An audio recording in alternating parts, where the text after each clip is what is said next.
The term narcissist is thrown around a lot these days, and it's kind of used to describe people who have any sort of narcissistic traits or somebody we think brags too much. But it's actually a diagnosable personality disorder that somewhere around 10% of the population have.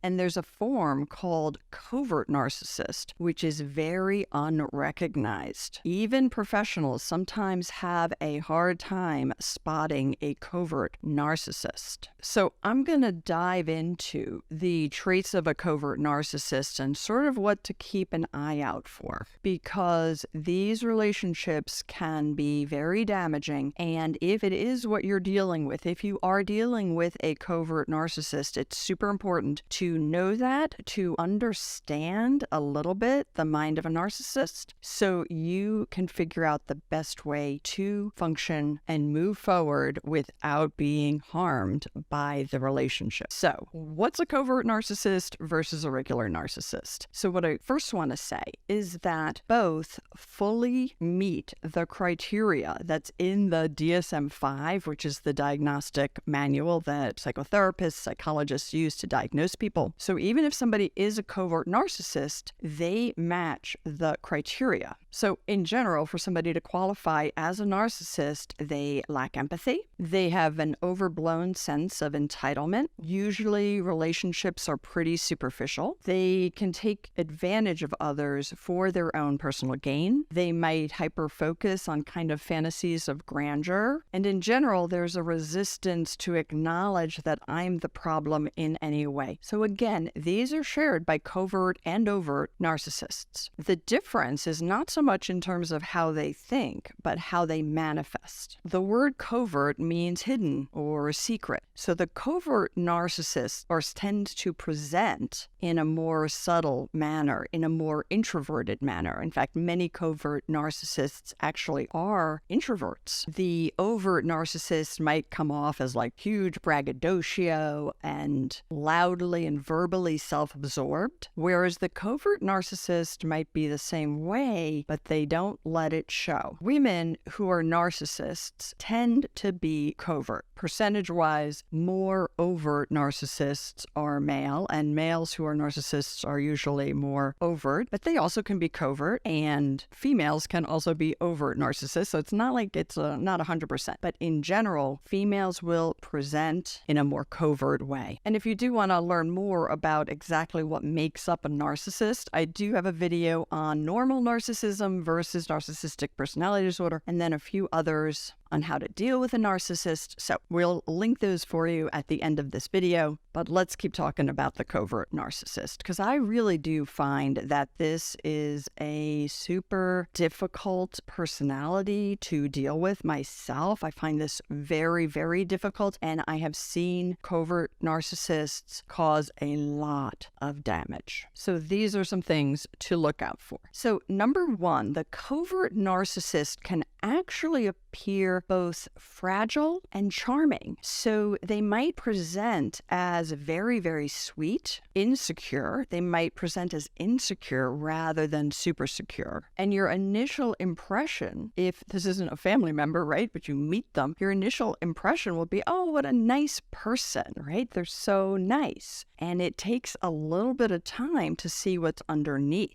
And one way you can begin to pick up on what's underneath is that they might give you compliments that are a little confusing, like kind of a backhanded compliment. It could be something like, oh, you look great today. The last time I saw you, I was really worried about you. Because like, what's that going to make you think? That's going to make you think, oh dear, what did I look like the last time she saw me? Like, oh my goodness, right? So they are comments that are meant to kind of undermine your self-esteem while it seems like the person's being nice. So those backhanded statements, backhanded compliments are a big red flag. And these are like obviously very confusing to you. You might walk away thinking, I know she meant to be nice, but that really didn't feel very good. Other people will probably see it as like, oh, no, you're thinking too much about it. That was a compliment. So that has you questioning yourself and eventually undermines your self-esteem. Now, going with this kind of sort of fragile but charming presentation is the fact that the covert narcissist will very often be self-deprecating, but usually, there's sort of like this underlying message that contradicts the self-deprecation. And there's an element of the self-deprecation where they clearly want you to counter it and compliment them.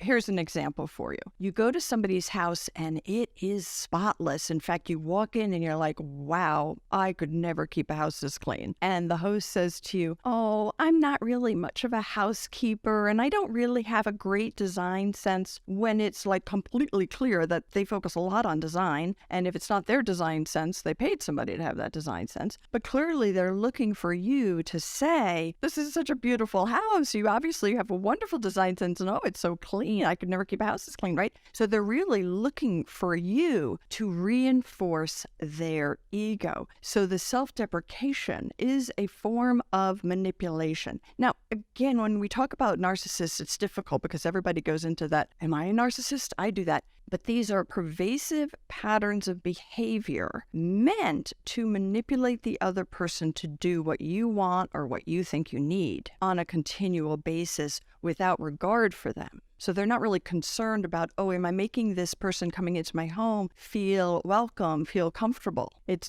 like, I want the admiration for what a wonderful home I have. Number 3, and this one you don't really find out until you are close to the covert narcissist, or if they're a family member, which is a difficult place to be. But the covert narcissist's public image, the image they project in public, is totally different than what you know of the person. So you could be, let's say you have a friend and you're beginning to question, is she a covert narcissist? And when you're out in public, she'll say things in a group like, I never gossip. Oh, I don't even like to listen to gossip. But when you get home or in a private dinner with her, she will be gossiping like mad and putting other people down, which I think is another one of the signs we'll come to in a little bit. But what they'll say in public about themselves is very contradictory to who they really are. And if this is somebody that you're really in a close relationship with, if this is a partner of yours or a parent or a sibling,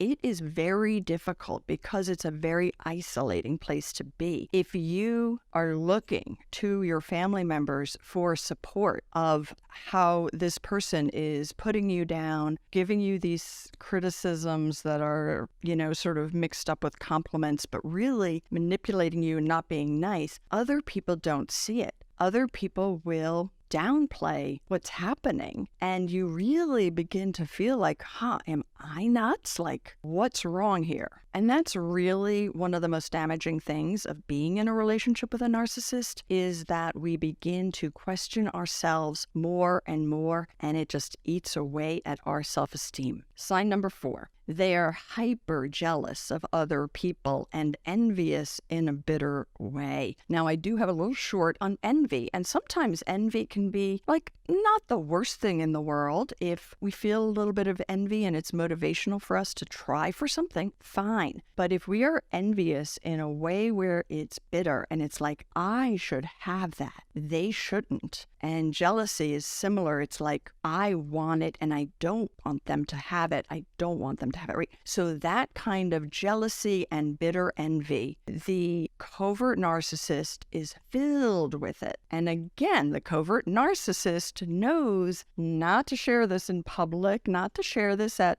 sort of the grocery store or larger gatherings or social events where they want to impress somebody. They're not going to share this, but they might share it probably with you in your closer relationship. They can't contain it. They're always aware of rank, where they rank versus somebody else. And for covert narcissists who are female, there does tend to be a high emphasis on appearance. So how does that person look versus me? How fit are they? How in shape? And if somebody else has achieved more than them, they will put the other person down down, again in private, by stating the reasons that they were lucky or they had this advantage or that advantage or somebody helped them, and in comparing it to themselves where they had it much harder. They didn't achieve that because of the difficulties in their life, the oh, poor me. And I'm going to mention this again later, but this kind of martyr/victim stance, I do everything for everybody else, is one of the biggest signs of the covert narcissist. And I also want to point out that one reason it's so hard to be in a close relationship with somebody who is bitter and envious of everybody else is that, particularly if you grow up with this, you begin to think that everybody thinks that way. So you begin to not trust other people because this person who you're so close to truly isn't trustworthy, because they probably do this to other people, and then you see them being fake to that person, but hear what they say behind closed doors, and then you think, oh, everybody does that, but not everybody does that. And then they also might do it to you, or in public they praise you or talk about how great you are, but behind closed doors they criticize you and belittle you. So again, it just totally undermines your trust, not just in that person, but almost kind of in humanity, which is really unfortunate. Sign number 5, they tend to sabotage people in their relationships or work. I mean, they will sabotage somebody else's relationship or somebody else's work environment. So, I mean, there's just so many examples of this, right? But if you have a coworker who's a covert narcissist, like, just watch your back, because again, to your face, the narcissist might be totally sweet, charming, nice in that kind of weird way you're not really sure of, but behind your back, they might go to extremes. They might lie to your boss about you, or lie about some of your work habits, or say they did something that you actually did, like they'll take credit for it. But it will be done purposefully to sabotage you and make other people not think you are doing a good job. It will make other people not trust you. I've worked with people where a covert narcissist has gone behind their back to talk to somebody that they're dating and tell them complete lies to this new partner, and the new partner thinks this person's sweet and nice and looking out for them. So then the partner goes back to you and says, I heard XYZ and you did this stuff, and you're like,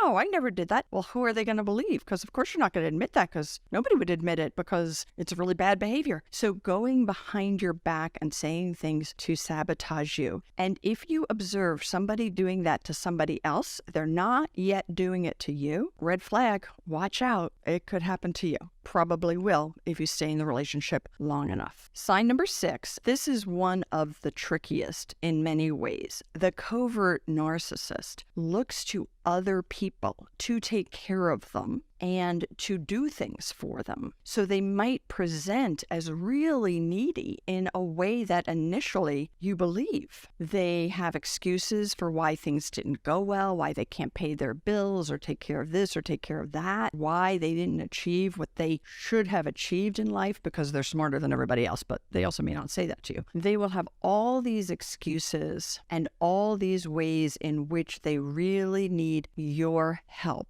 And this can be very confusing, because those of us with a lot of empathy, we like to help others. We don't like it if somebody is in need and needs help. It doesn't feel good to not help them. So we want to help them. And the first few times we will help. We will jump right in and help the covert narcissist. And over time, we'll realize, they're not grateful. They're not doing anything to change their situation. I keep feeling guilty that I'm not doing enough. I should be doing more and more and more. So that victim stance is so confusing to us. Sign number 7, their primary mode of communication is passive aggressive. Pretty much almost everything I've described so far, all these other traits, all of it has passive aggressive communication. The covert narcissist does not directly say, hey, I'd really appreciate it if you would help me with the laundry today, or I'd really love to go to a Japanese restaurant this evening. How do you feel, right? They're not going to be assertively normal, reasonably sort of stating their needs and wants and like, hey, this is what I'd like. How do you feel, right? Because that's a sort of a normal way. The passive aggressive person will try to get you to do what they want without ever actually saying what they want. And then when we combine that with that kind of victim stance, it could be something like, oh, I know laundry's my job because I don't earn as much money as you. And I know I always have to do this. And they'll use that kind of victim stance to make you feel guilty so you do what they want, right? We're kind of back to the same theme,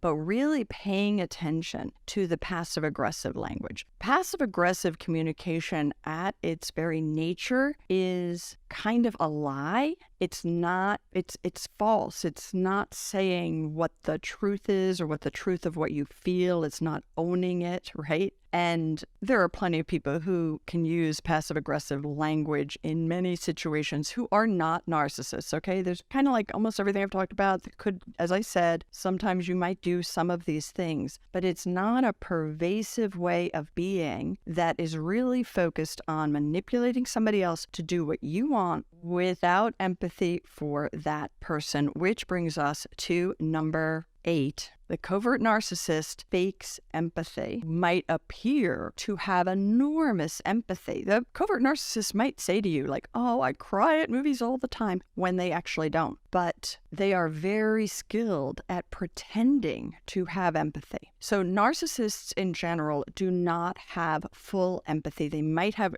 cognitive empathy. They might have the ability to understand their thinking, understands why people feel what they feel. And then they use that knowledge to manipulate the person. But it's not full empathy. It's not like understanding cognitively and then physically feeling for the other person and then affectively feeling, right? Caring. And as I'm talking about this, I'm thinking of how covert narcissists tend to love their animals. Because I'll have clients who grew up with a covert narcissist parent, and they'll be like, they always showed the dogs more love and affection than they showed me. So that really made me feel like I was worthless because the dogs got all of this attention. And I can't say she's a narcissist or he's a narcissist that has no empathy because they have all this empathy for the dogs. If the dogs are hungry, they want to feed them. If the dog is sick, they get very, very upset. Yeah, you know why? Dogs in particular give their owners undying admiration. They're almost like the perfect feeder for the admiration that the narcissist needs. So it's just sort of a strange thing that I have noticed story after story after story. You will have the covert narcissist being somebody who just loves their pets, dogs in particular. So I wanted to share these signs of a covert narcissist with you because it is a personality type that is somewhat unrecognized. And it could be you're in a relationship that you find like super confusing, but you're like, well, I don't really think they're narcissistic. They don't brag. They're not that typical presentation of a narcissist. But if they're a covert narcissist, it's just as damaging. And then I do have a video on how to deal with a narcissist if you have one in your life. And I'm coming out with the impact of having a mom who's a covert narcissist. But look into the different tools and techniques and tips for dealing with a narcissist if you're in a relationship with somebody who checks all these boxes. Alrighty, so if you liked this video and you can give it a like, that's a big help. Subscribe, and I hope to see you next week, and I will link those other videos here for you to watch. Take care.